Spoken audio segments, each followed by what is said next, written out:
Olá, eu sou o João Pedro, consultor da área trabalhista e previdenciária da CPA, e eu vim tratar com vocês sobre a responsabilidade pelo pagamento dos atestados médicos apresentados pelos empregados domésticos.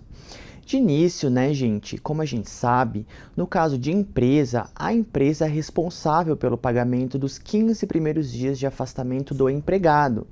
E aí, a partir do 16º dia, se essa incapacidade persiste, a empresa encaminha o empregado para o INSS. Só que essa regra é um pouco diferente no caso do empregado doméstico. Pelo menos até então, a responsabilidade pelo pagamento dos 15 primeiros dias do empregado doméstico não recai sobre o empregador doméstico, como é o caso da empresa. Desde o primeiro dia de incapacidade do empregado doméstico, a responsabilidade é do INSS, da Previdência Social. Isso é o que dispõe a Lei 8.213, que trata sobre os benefícios da Previdência Social, bem como a Instrução Normativa 77 de 2015 do INSS, que trata sobre a operacionalização dos benefícios previdenciários. Ocorre que, no ano de 2020, o Decreto 10.410 de 2020 trouxe uma nova disposição para a legislação previdenciária, especificamente para o Decreto 3.048 de 99, de que o INSS somente efetuará o pagamento de benefício previdenciário para o empregado doméstico nos afastamentos superiores a 15 dias.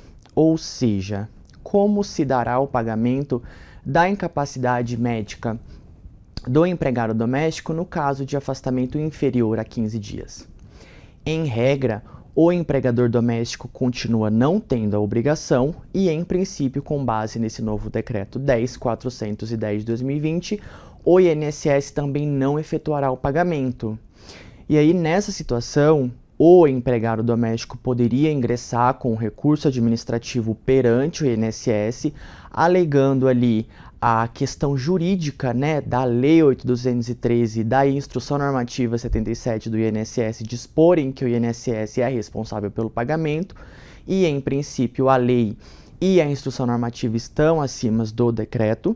Contudo, é possível que ainda assim a Previdência Social indefira o benefício e, nessa situação, pode-se até discutir judicialmente essa questão. Na prática, nós costumamos ver que o empregador doméstico costuma pagar o período de afastamento do empregado doméstico, aí inferior a 15 dias, por mera liberalidade. Contudo, isso é uma facultatividade porque não existe previsão legal que obrigue o empregador doméstico a pagar os afastamentos do empregado doméstico desde o primeiro dia de incapacidade para o trabalho. Por outro lado, eu só quero citar sobre a questão daquele atestado de isolamento de Covid-19, aquele específico da pandemia, que nesse caso o empregador doméstico deve efetuar o pagamento dele aí até 14 dias, porque naquele caso o tratamento são de faltas justificadas ao trabalho e não de incapacidade médica, como é o caso do atestado. Então, gente, essa é a controvérsia que surge. Em regra, desde o primeiro dia de incapacidade do empregado doméstico, o INSS é o responsável pelo pagamento. Contudo, com base nessa nova legislação, é possível que o INSS indefira esses afastamentos, indefira o pagamento do benefício previdenciário, e aí é a hipótese de o empregado ou empregador buscarem tanto o INSS administrativamente ou partir para uma discussão judicial. Era isso que eu queria tratar com você e até a próxima!